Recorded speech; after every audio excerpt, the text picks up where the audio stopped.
Gusto ko po sanang ipakita sa inyo kung paano namin ginagawa ang binary system ng Royal Business Club para po mapadali sa bawat miyembro na sasali sa amin. Mapadali ang sistema ng binary system structure.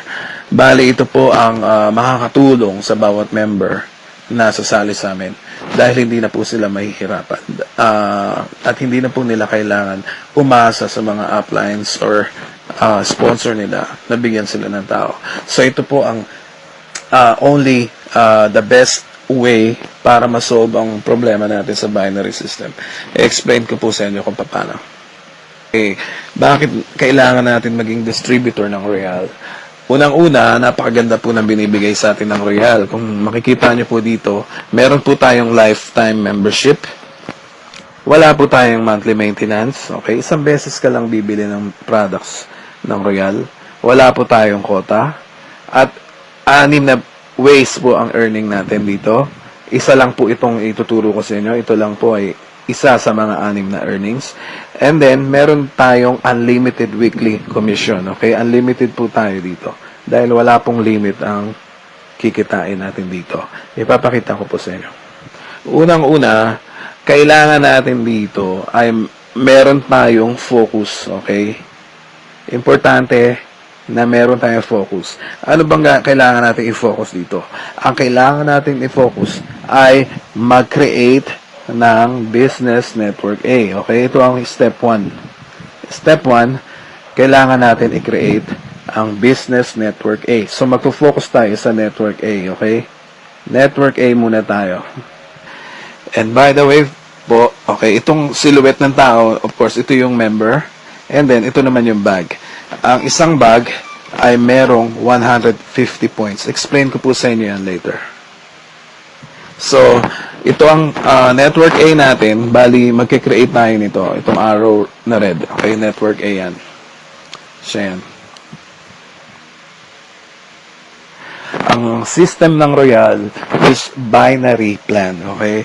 Pag sinabing binary, ibig sabihin, kailangan mo ng dalawa or dalawang enrolled members. Okay? Dalawa lang ang kailangan natin. Isusundin natin yung minimum requirement ng Royal. Okay? Dalawa lang. So, ang gagawin natin dito, dito sa Network A, ang rule natin na kailangan natin sundin lahat ay mag-contribute tayo ng isang tao na gusto natin tulungan. Okay?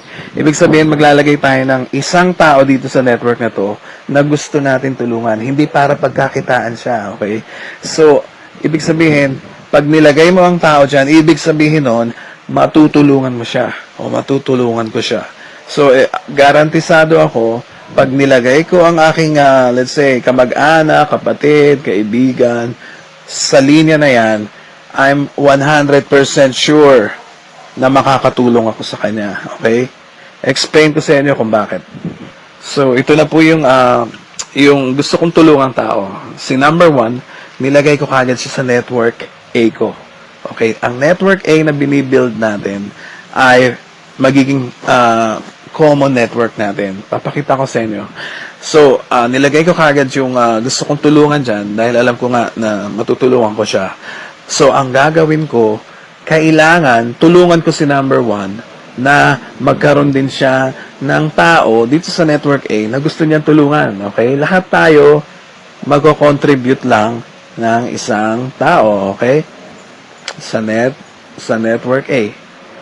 So, meron na ako nilagay na gusto kong tulungan. Si number 1, syempre, ganun din ang aim niya. Makatulong din sa mahal niya sa buhay. So, maglalagay din si number 1 ng tao niya dyan sa network A. So, nilagay ni number 1, si number 2, and so on. So, bawat isa't sa atin na ilalagay natin sa network A natin ay maglalagay ng isang taong gustong tulungan. Yan ang rule natin dito, okay? Na hindi pwedeng baliin. Yan ang importante sundin natin lahat.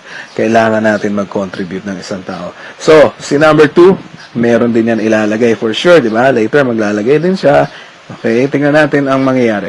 So, kung si number 2, nilagay niya si number 3.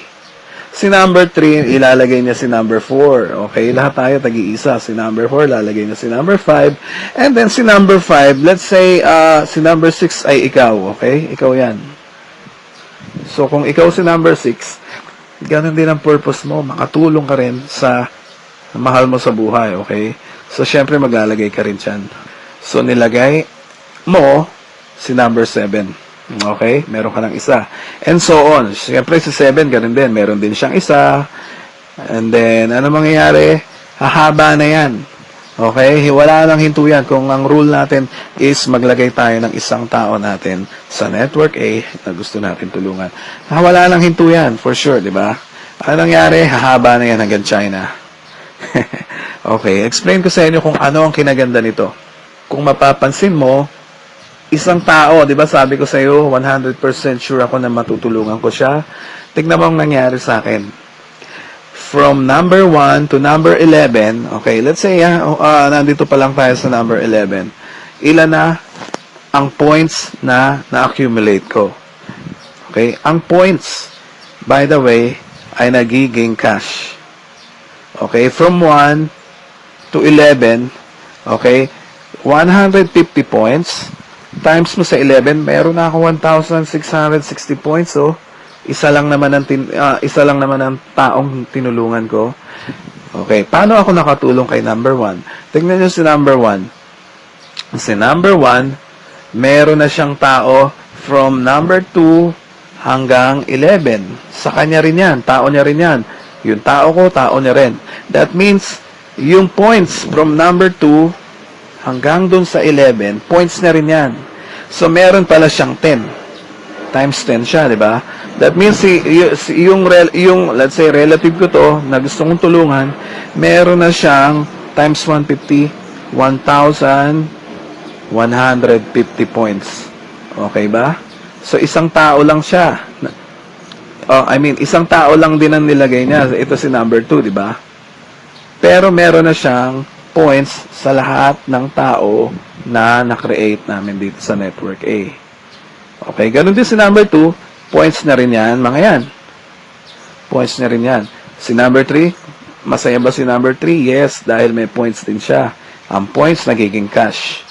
Si number 4, ganun din, and so on. Hanggang sa'yo. Actually, ikaw, meron ka ng 7, 8, 9, 10, 11. Points mo yan. So, ganun pala yun. Bawat isang nadadagdag, points natin lahat hanggang doon sa una. Hanggang dito sa akin. So, na-accomplish natin magkaroon ng momentum dun sa network A natin. Meron na yung momentum dahil kung isa-isa ang rule natin ditong contribution na tao, hindi na hihinto yan, gaya nga ng sinabi ko kanina. Okay? So, we have accomplished step 1. Dalawang step lang to Dalawang step lang tong gagawin natin. Lahat tayo dito makikinabang, okay? So, tapos na tayo sa step 1, lahat tayo dito, damay lahat, Okay? Yun ang kinaganda nitong ginagawa natin dito.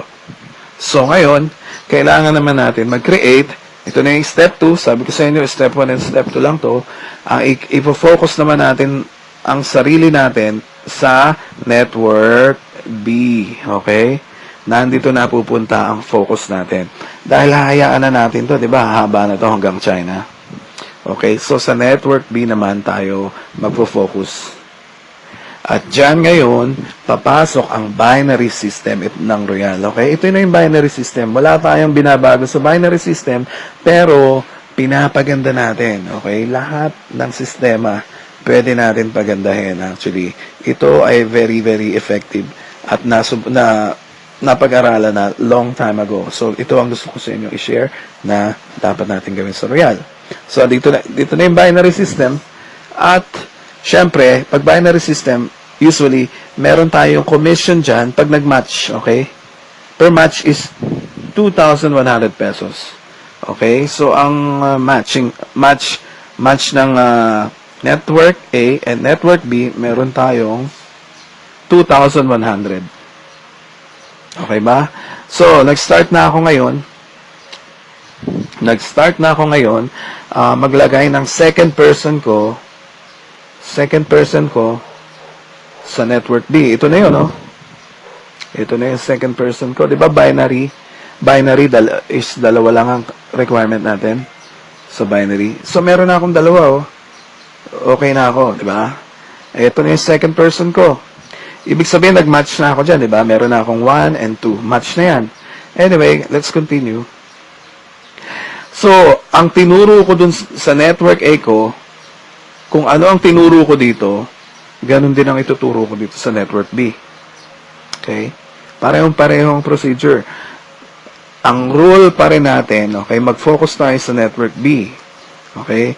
One network at a time tayo para makita natin ang ma-reach natin ang momentum and then bago tayo mag-work dito sa network B.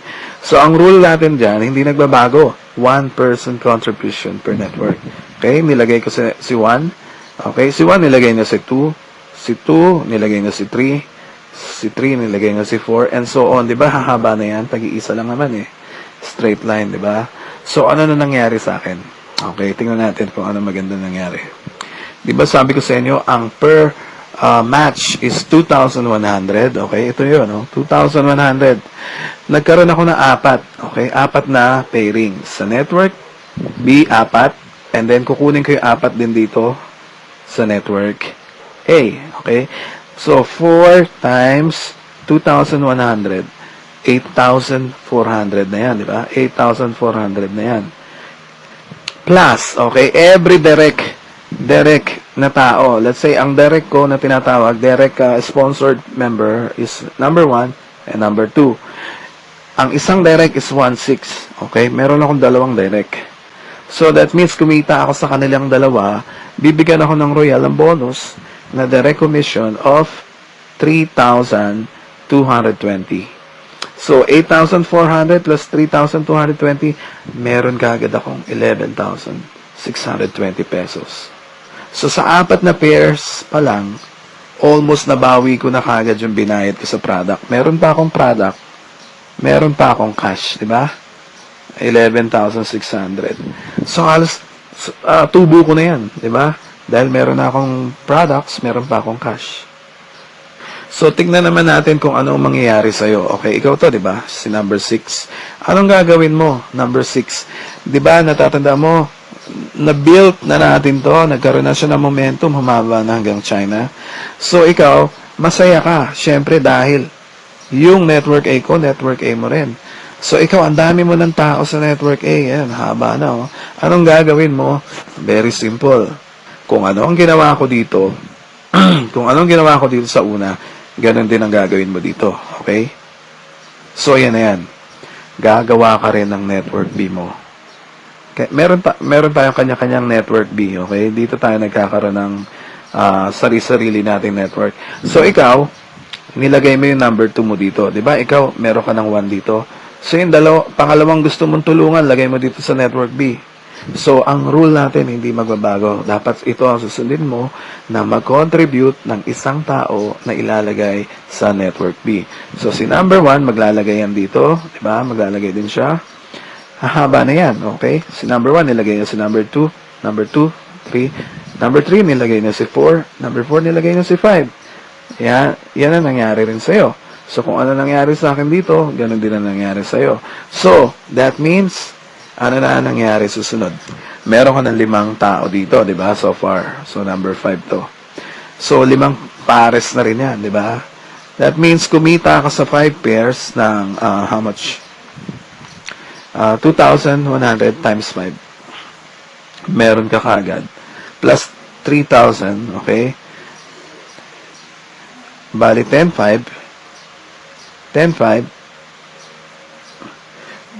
ka dito dahil 5 pares ka plus 2 direct kagaya ko 3,220 meron ka kaagad 13,720 5 pares lang yan ha 5 pairs pa lang yan bawi-bawi ka na dun sa binayad mo sa product meron ka pang gagamitin product for 3 months or 5 months to use ng mga products ng Royal o kung gusto mo ibenta mo yan doble-doble kita mo, di ba? So, ano bang kaibahan nito? Actually, itong ginagawa natin is parehas din sa sistema ng binary system ng Royal. Actually, ito rin yun. Pero, ginawa lang natin outer yung outer ng ng pyramid structure kasi yan parang shape ng pyramid yan Ito, puro outer line ang ginagamit natin. Pakita ko sa inyo kung ano itsura ng structure ng Royal. Okay. So, ang structure ng Royal is like this. Okay? Walang pinagkaiba yan dito sa ginagawa natin. Ito yung top view ng ginagawa natin, no? So, ang ginamit lang natin sa ating system, yung outer line. Ito, yung outer line, di ba? Ang usual na ginagawa ng tao, binubuo kagad nila yung inner lines. Ayan, no? Nagkakaroon sila, teka, erase ko muna to. Nakita nyo, yung inner structure, meron ng laman, no? Pero tayo, dito sa outer tayo nagagawa. Diba? Ito yun. So, walang pinagkaiba. Walang pinagkaiba. Ang ginagawa nila, ang binary system ng Royal, tsaka yung ginagawa nating technique para mapadali ang sistema. Okay? Kung itong circle na to, ito yan, walang pinagkaiba.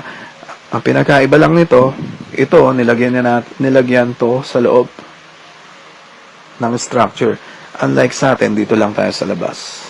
Which is, para mapadali ang sistema. Okay? So, tuloy natin.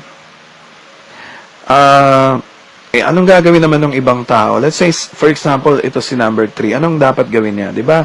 Meron na siyang network B. Humaba na yung network B niya hanggang Indonesia. Okay? So, si number 3, anong gagawin niya? Di gagawa rin siya ng network A niya. Ito yung 1 niya, ito yung 2 niya, tapos ito yung A niya, di ba? So, parehas lang din pala ng ginagawa sa atin, dalawa. So, let's say si number 4. Anong gagawin ni number 4? Gagawa rin siya ng network A niya.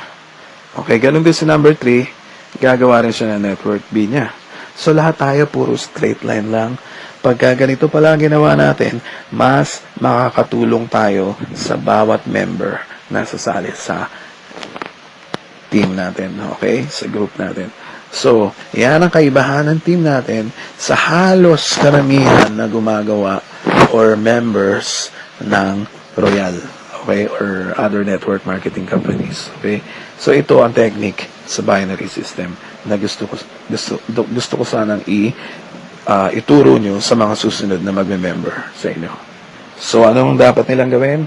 Dapat sumali sila sa Relay Team International dahil ang team natin ang pinakamalakas at ang pinakatamang ginagawa. Okay? Saka na natin pag-aralan yung yung actual presentation ng company. Pag alam na natin lahat to, then mastery na natin pag-present ng mga slides ng company. Okay? Yung tinatawag nila RBP slides ng company. So, yun naman ang susunod natin pag-aaralan, and then that's it. Panalo tayo lahat. Thank you po. Si Reg Garcia, signing off.